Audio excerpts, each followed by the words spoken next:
Welcome back, Interior Alaska. Joe Cook here to get you over the hump with some sports. Before the Ice Dogs start their second-round playoff series against the Wenatchee Wild, a couple of players had more important things in mind, like committing to college. On Monday, forwards Todd Burgess and Victor Lilligren both committed to Rensselaer Polytechnic Institute in Troy, New York, in the Eastern Collegiate Athletic Conference. This time, the one hand not knowing what the other was doing turned out to be a good thing, as neither knew about the other's commitment until Monday. When they transition to college, they'll be in a highly competitive ECAC. RPI finished 15-16-6 and 8-9-5 in conference play. Union won the national championship this year. Quinnipiac finished ranked 9th.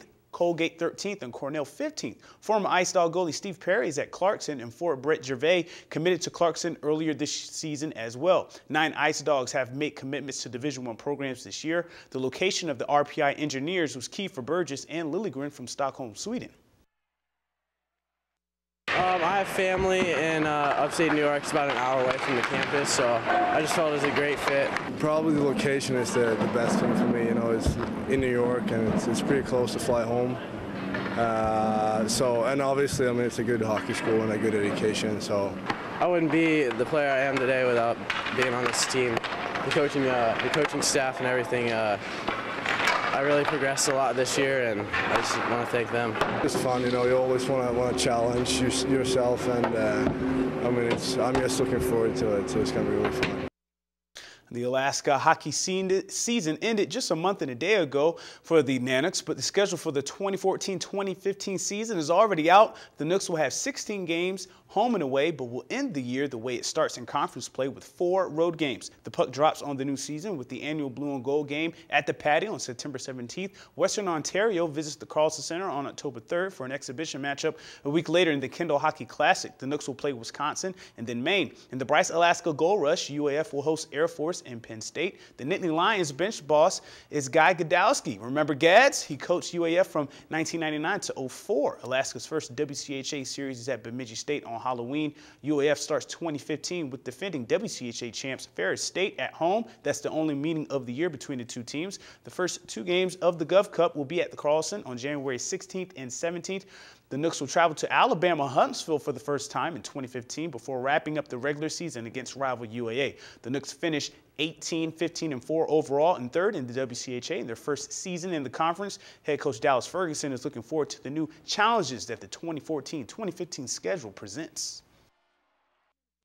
Really strong non-conference schedule. We're going to have to be good early, and obviously a non-conference play is so important at the end of the year. If you do what you need to do in your conference and win games, your non-conference will play a huge part in your ability to play in the national tournament. I think in the end of the season, you know, when points are going to be really tough, we've got a series in Alabama and then obviously a series against UAA in UAA. So the last 2 weekends, when, you know, my estimation is points are going to be at a premium as we get further along in the season, and so going to have to find a way to make sure we're successful on the road.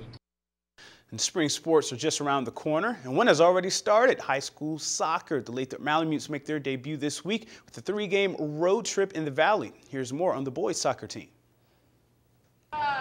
The Lathrop boys soccer team will face Colony, Wasilla, and Palmer to start the 2014 season. West Valley and North Pole already played those teams, and head coach Sean Matheny thinks their performance is a barometer for how Lathrop might do. If we have some early success against teams that they had some success but not as much success, it's really a confidence builder for my kids. The team is relatively young but returned 15 players and captains Braden Hoppo and Avery Solalaga, who will lead the Malamutes on both sides of the ball. Well, we're just trying to teach them what to expect at the high school level. You know, it's going to be faster. There's going to be bigger kids, of course. They just got to be on their toes. They got to take in a lot of practices, even though it's in the gym. They got to soak in as much as they can. We have a good defense, but last year we lost like 2 or 3 defenders. And I mean, Evan Strong, Jose we lost, but this year I think we have a bunch of attackers returning, and we have a strong forward and attacking offense. Some tinkering with rosters is always tough during a rebuild. The Mutes went 4-3 last year. However, Lathrop believes they're contenders in the MAC despite trying to reload. Us having early success in Anchorage will not only prove to my team, but it will also prove to the other teams that, you know, it's going to be a tight season this year, and I really do think it's going to be a tight season, and it can go any number of ways. So I think it's going to be a toss-up. I don't know that anybody's going to sweep anybody this year just based on the talent, but it can happen. You know, it can be a one-goal game, and that may end up being the difference in the whole region. So Lathrop will finally be outside for their season opener tomorrow against 2013 state runner-up Colony. And in tomorrow's Sportscast, the Nanook basketball team lands the 4A Player of the Year, and former Nanook, she retires from her sport. But that's it for sports tonight. Your full weather forecast is next, and we'll catch you next time.